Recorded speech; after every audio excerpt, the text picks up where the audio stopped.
Hello, future medical professionals. Welcome to an exciting session on excretory products and their elimination.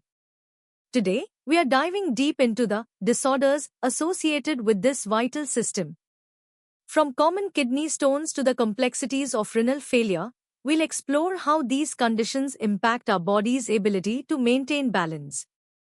Get ready for a comprehensive journey through easy, medium, hard, and hardest levels of understanding, preparing you thoroughly for NEET and beyond. Let's begin. Ready to understand the basics of what can go wrong with our excretory system? Let's start with some common disorders in an easy-to-grasp way. Our first common disorder is kidney stones, also known as renal calculi. Imagine tiny, hard pebbles forming inside your kidneys. That's essentially what they are. These deposits are made of minerals and salts, and they can cause intense pain as they try to pass through the urinary tract. They often form due to too much calcium oxalate, calcium phosphate, or uric acid in the urine. Symptoms include severe pain in the back or side, blood in the urine, and even nausea. For example, if someone has sharp lower back pain, kidney stones might be the culprit. Next, we have glomerulonephritis. This is when the tiny filters in your kidneys, called glomeruli, become inflamed. This inflammation can prevent your kidneys from properly filtering your blood. It can be triggered by infections or autoimmune diseases, leading to symptoms like swelling, blood in urine, and high blood pressure. Moving on, let's talk about uremia. This condition arises when waste products, especially urea, build up in your blood because your kidneys are severely damaged and can no longer filter these wastes effectively. It's a serious sign of end-stage kidney failure, leading to symptoms like fatigue, nausea, and confusion. Uremia requires immediate medical attention, often involving dialysis. Finally, we have renal failure or kidney failure. This is when the kidneys lose their critical ability to remove waste and maintain fluid and electrolyte balance. It can be sudden, known as acute renal failure, or a gradual decline, called chronic renal failure. Both types lead to the accumulation of toxins, fluid retention, and dangerous imbalances in the body's chemistry. Understanding these basic disorders is crucial for any aspiring doctor. Now, let's test your understanding with a few easy practice questions. Question 1. What are kidney stones primarily made of? Question 2. Which part of the kidney is inflamed in glomerulonephritis? And question 3. What is the primary waste product that accumulates in the blood during uremia? Take a moment to think about your answers. Great job with the basics. Now, let's deepen our knowledge and explore the causes, types, and initial management of these excretory disorders at a medium difficulty level. Let's delve deeper into kidney stones. We know they are hard deposits, but did you know their composition varies? Most are calcium oxalate, but some are uric acid, struvite, or cystine. They form when urine becomes supersaturated with these minerals, often due to dehydration, certain diets, or genetics. Diagnosis involves urinalysis, blood tests, and imaging like X-rays or CT scans. Small stones might pass with increased water intake, but larger ones might need lithotripsy using shock waves to break them or even surgery. Moving to glomerulonephritis, its causes are diverse, including post-streptococcal infections, autoimmune diseases like lupus, or IgA nephropathy. The underlying mechanism often involves immune complexes depositing in the glomeruli, causing inflammation and damage to the filtration barrier. It can be acute, appearing suddenly, or chronic, progressing slowly over years. Next, let's understand uremia more thoroughly. It's not just elevated urea, it's a clinical syndrome from severe kidney dysfunction, characterized by the retention of various nitrogenous waste products. This accumulation affects nearly every organ system, leading to anemia due to reduced erythropoietin, bone disease from disturbed calcium and phosphate metabolism, cardiovascular issues, and even neurological symptoms like uremic encephalopathy. Now, Distinguishing between acute and chronic renal failure is key. Acute renal failure is a sudden and often reversible loss of kidney function, categorized as prerenal, intrarenal, or postrenal based on its cause. Chronic renal failure, however, is a progressive, irreversible loss of function over months or years, commonly caused by conditions like diabetes, hypertension, or chronic glomerulonephritis. It progresses through 5 stages, with stage 5 being end-stage renal disease. When kidneys fail, we turn to dialysis. There are 2 main types.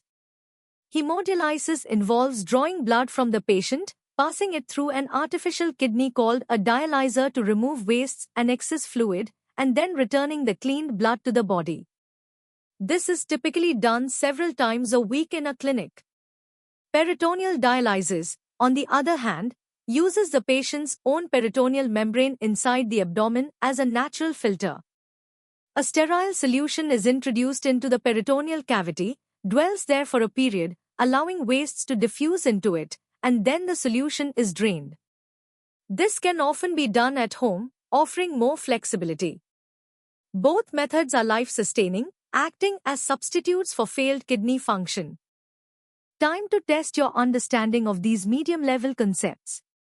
Question 1. What are the 4 main types of kidney stone compositions? Question 2. Name 2 autoimmune diseases that can cause glomerulonephritis.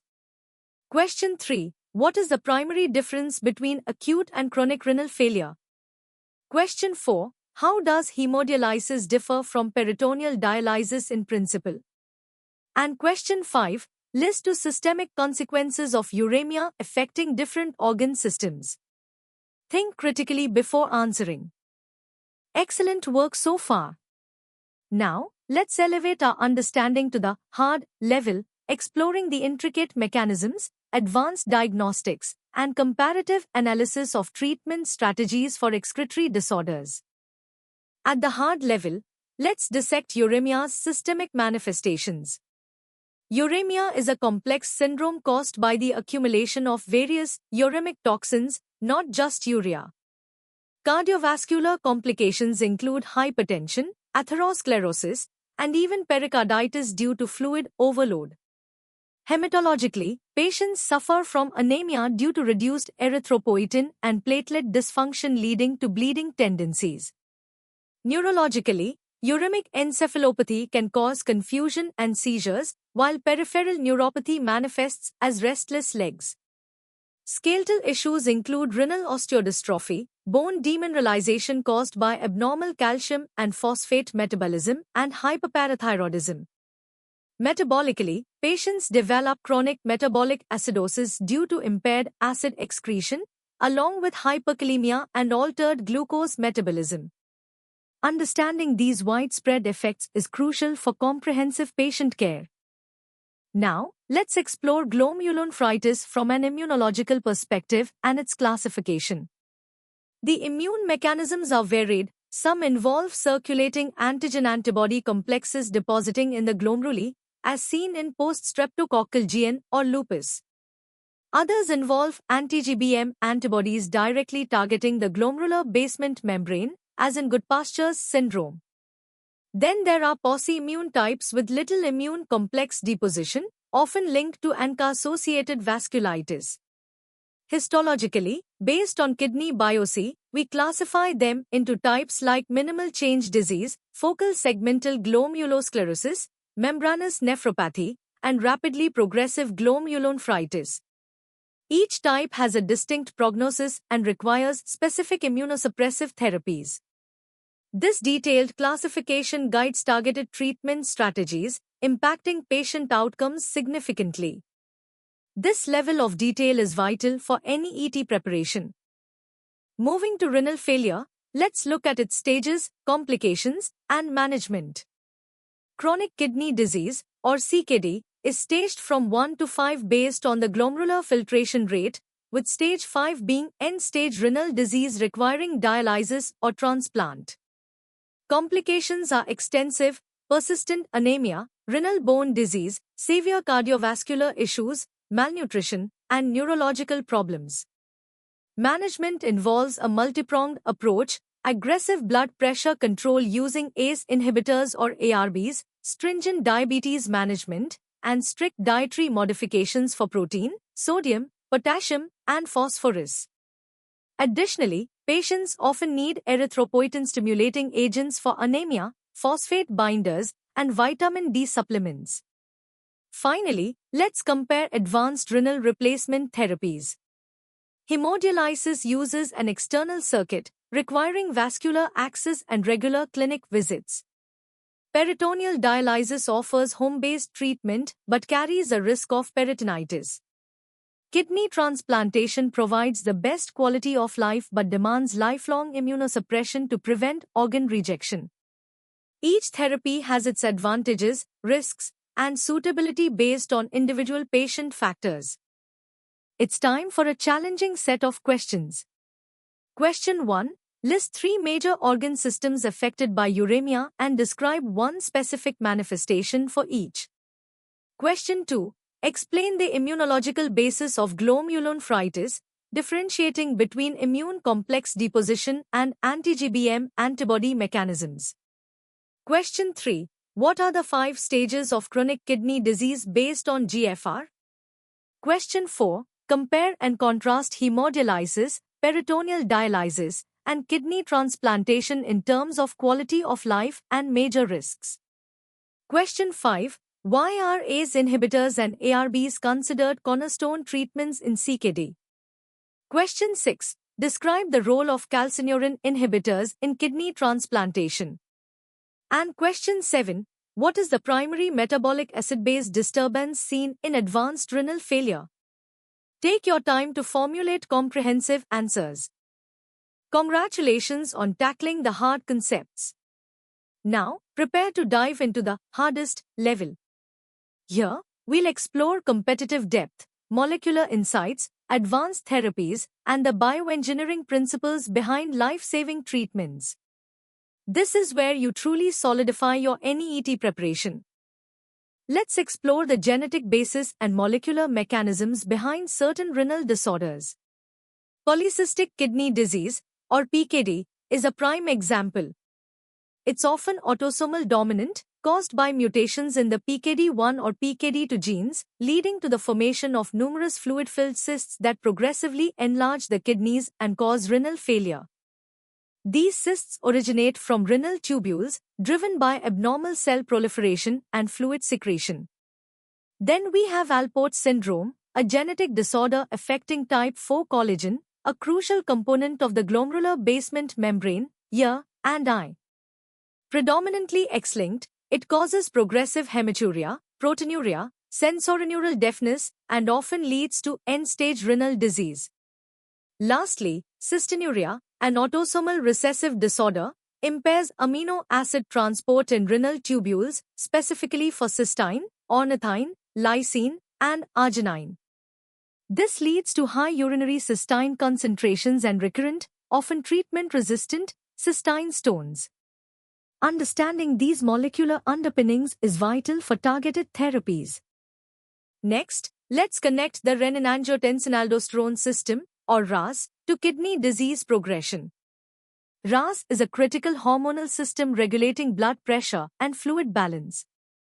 Renin, from juxtaglomerular cells, initiates a cascade that ultimately produces angiotensin II, a potent vasoconstrictor. In many kidney diseases, chronic activation of RAS significantly accelerates progression. Angiotensin II not only constricts blood vessels but also promotes sodium and water reabsorption and, critically, induces renal fibrosis and inflammation, directly damaging glomerular and tubular structures. This understanding is why ACE inhibitors and angiotensin receptor blockers, which block RAS, are cornerstone treatments. They reduce proteinuria, slow the decline in GFR, and control hypertension, thereby mitigating the detrimental effects of chronic RAS activation. This mechanism is crucial for long-term kidney protection. Let's now delve into the fascinating bioengineering principles behind dialysis technology. A hemodialysis machine is a marvel of engineering, comprising a blood pump, a dialyzer, the artificial kidney, a dialysate delivery system, and sophisticated monitoring devices. The dialyzer itself contains semi-permeable membranes, often hollow fibers made of materials like polysulfone or cellulose acetate. These membranes are key to its function, allowing for the precise movement of substances. The principles at play are diffusion, where solutes like urea and creatinine move from the blood, which has a higher concentration, to the dialysate, which has a lower concentration, across the membrane. Osmosis drives the movement of water, and ultrafiltration, driven by hydrostatic pressure gradients, removes excess fluid. The dialysate itself is a carefully balanced solution of electrolytes, bicarbonate, and sometimes glucose, meticulously designed to mimic normal plasma composition and correct the patient's biochemical imbalances. This intricate interplay of physics and chemistry is what makes dialysis a life-saving intervention. Finally, let's examine the complex immunological aspects of kidney transplantation and rejection. The recipient's immune system recognizes the donor kidney, or allograft, as foreign due to differences in major histocompatibility complex antigens, or HLA. This triggers an immune response. Rejection can manifest in different forms. Hyperacute rejection occurs within minutes to hours, caused by preformed antibodies, leading to immediate graft failure. Acute rejection, happening days to months later, is primarily cell-mediated by T lymphocytes or antibody-mediated, and is often treatable with increased immunosuppression. Chronic rejection is a gradual loss of graft function over years, involving both cellular and humoral mechanisms, leading to fibrosis and arteriosclerosis within the graft, and it's less responsive to therapy. To prevent rejection, patients require lifelong immunosuppressive regimens, typically a combination of drugs like calcineurin inhibitors, antiproliferative agents, and corticosteroids. The challenge lies in balancing effective immunosuppression to prevent rejection with minimizing side effects like infections and malignancies, a critical aspect of post-transplant care and a high-yield topic for NEET. Now, for the ultimate challenge, let's tackle the first 5 hardest level questions. Question 1. Describe the genetic basis and key pathological features of polycystic kidney disease and Alport syndrome. Question 2. Explain how chronic activation of the renin-angiotensin-aldosterone system contributes to the progression of chronic kidney disease and how this is therapeutically targeted. Question 3. Elaborate on the bioengineering principles of diffusion, osmosis, and ultrafiltration as applied in hemodialysis. Question 4. Differentiate between hyperacute, acute, and chronic rejection in kidney transplantation, including their underlying mechanisms and typical timelines. And question 5. Discuss the primary acid-base disturbance observed in advanced renal failure and its systemic consequences.